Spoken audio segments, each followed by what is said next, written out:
স্বাগত অভিযোগ করছিল যে আইএসএফের বিরুদ্ধে অভিযোগ, এমনকি আপনার বিরুদ্ধে অভিযোগ তুলছিল। এখন দেখা গেছে তৃণমূল নেতাকে গ্রেপ্তার করলো পুলিশ, কি বলবেন? দেখুন, সরকার সাহেব সবসময় আইএসএফ ফোবিয়াতে ভুগছে, আইএসএফ আতঙ্কে ভুগছে, সেজন্য সবসময় আইএসএফ এর নাম নিয়ে বলছে আর নওশাদ সিদ্দিকীর নাম নিয়ে। আমরা ডে ওয়ান থেকে বলে আসছি এটা রাজনৈতিক প্রতিহিংসায় খুন হয়েছে এবং গোষ্ঠীদ্বন্দ্ব হয়েছে।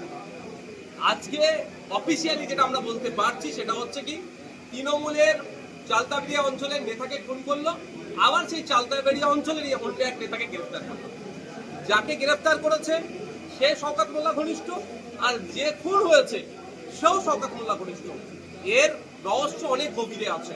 আমি এটাও বলছি, এই 10 তারিখে যে রাজ্জাক খা আমাদের ভাঙড়ের একজন মানুষ, তৃণমূলের সে নেতা হতে পারে, তার রাজনৈতিক পরিচয় আলাদা হতে পারে, কিন্তু আমি মনে করি আমাদের ভাঙড়ের তিনি একজন নাগরিক, আমি তার জনপ্রতিনিধি। সে জায়গায় দাঁড়িয়ে বলছি যে লাশের অদূরেই দাঁড়িয়ে সরকার সাহেব যে কথাগুলো বলছিল না, সরকার সাহেব রাইট সাইড লেফট সাইড আগে পিছনে অনেক মানুষই এই খুনের সাথে জড়িয়ে আছে। আমি দায়িত্ব নিয়ে বলতে পারি, যদি সঠিক তদন্ত হয় উঠে আসবে। এখন দেখার বিষয় কারা কারা যুক্ত আছে, যাদেরকে গ্রেফতার করেছে তাদের সিডিআর যদি চেক করে, নিশ্চিতভাবে কলকাতা পুলিশের সিভি তিনি যথেষ্ট পরিমাণে এফিসিয়েন্ট। এই ক্ষেত্রে আশা করব নিরপেক্ষতা বজায় রেখে তদন্ত করবে, যে যে বা যারা যুক্ত আছে তাদের বিরুদ্ধে কঠোর ব্যবস্থা নেবে এবং সর্বোচ্চ শাস্তি হবে।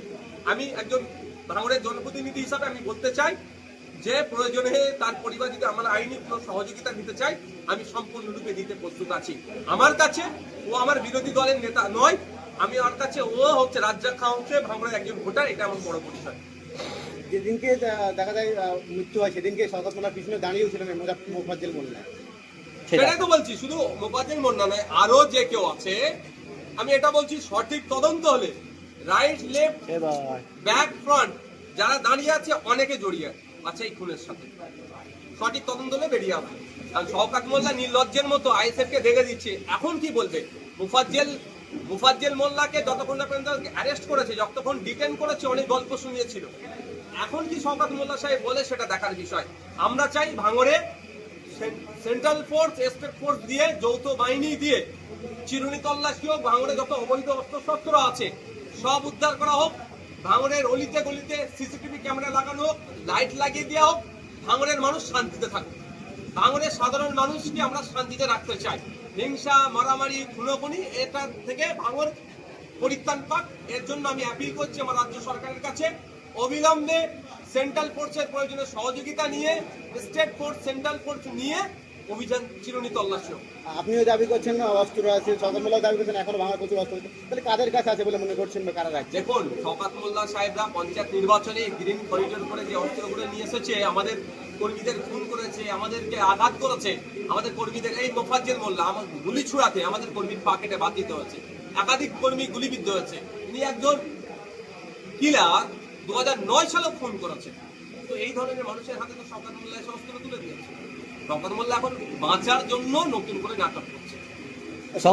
শওকত মোল্লা আপনাদের নামে দোষ দিলেও কিন্তু তার ভাই, রাজ্জাকের ভাই, তারা কিন্তু আইএসএফ যোগ নেই বলে দাবি করছে।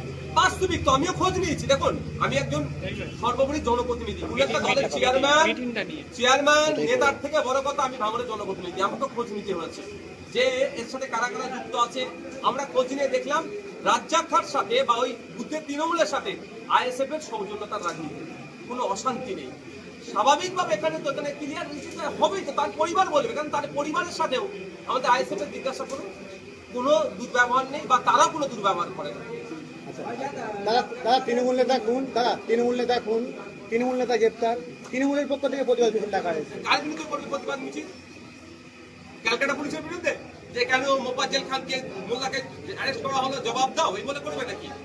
মমতা ব্যানার্জির বিরুদ্ধে মিছিল করবে। এটাকে ধামাচাপা দেওয়ার জন্য শওকত মোল্লা সাহেব উঠে পড়ে লেগেছে। তবে আমি একটা কথা বলছি, শওকত মোল্লা সাহেবকে যদি জিজ্ঞাসাবাদ করা যায়, এই খুনের অনেক রহস্য উন্মোচন হতে পারে।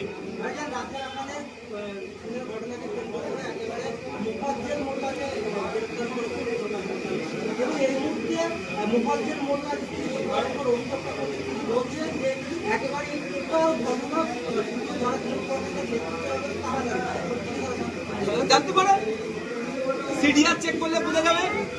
খুন হয়ে যাবার আধ ঘন্টার মধ্যে, লাস্ট আধ ঘন্টা বলছি, লাস্ট 30 মিনিটস, খুন হবার লাস্ট 30 মিনিটস এই মোফাজ্জেল মোল্লা কোথায় কোথায় ঘুরেছে, কাকে কল করেছে, কার অফিসে গিয়েছে, সিসিটিভি আছে ক্যালকাটা পুলিশের নিশ্চিতভাবে, সেটা যেমন জানতে পারবে, আর সিডিআর বার করলে সব পেয়ে যাবে। পঞ্চায়েত নির্বাচনের আগে সেই মেলা মাটি একাধিক ব্যক্তি খুন হয়েছিল, আবার এই বিধানসভা নির্বাচনের আগে আবার আমি ভাঙড়ের জনপ্রতিনিধি হিসেবে আমি চাই এগুলো মুক্ত হোক, এগুলো নয় আর নয়। ভাঙড়ের মানুষ ক্ষতিগ্রস্ত হচ্ছে, যাকে খুন করেছে তার ছোট ছোট বাচ্চা আছে, তার ভবিষ্যৎ কোথায়? আমি এই হিংসা, এই খুনের পক্ষ নয়, কোনোদিন ছিলাম না, থাকবো না। আমি চাই এগুলো বন্ধ। আমি খুব ব্যথিত, মর্মাহত।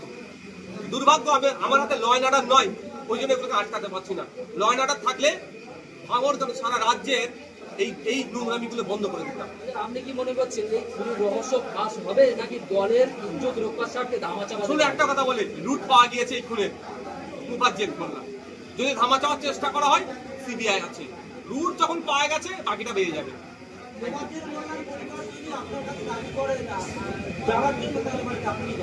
মুফাজ্জেল মোল্লাই তো খুনের সাথে যুক্ত, আমার কাছে আসার প্রয়োজন নেই। রাজ্জাক সাহেবের খান পরিবারকে অলরেডি আমার মেসেজ পৌঁছে দেওয়া হয়েছে। এখন কিছু বাধ্যবাধকতার জন্য সবটা আমি আইটেম মিডিয়াতে বলতে পারছি না, তবে আগামী দিনে দেখতে পাবেন ন্যায় হবেই, বিচার পাবেই। যে বা যারা যুক্ত ভাঙড়ের মানুষকে যারা এই উত্তপ্ত করে রেখেছে, তাদেরকে শান্তির ঘুম ঘুমোতে দেওয়া যাবে না। তারা মাইকের সামনে, মিডিয়ার সামনে এসে যত নাটক করুক না কেন, খুঁজে বার করা হবে, এটা মাথায় রাখবেন। তদন্ত যদি ঠিকঠাক না হয়, সিবিআই হাতে হবে। সেই সিবিআই দেখবেন আবার মুফাজ্জেলকে তুলে নিয়ে যাবে, আর ওই বাইকের যারা দুজন ছিল বসে তাদেরকেও তুলে নিয়ে যাবে, অনেক জিজ্ঞাসাবাদ হবে। সিডিআর দেখে এই কেসের সমাপ্তি হবে। ঠিক আছে।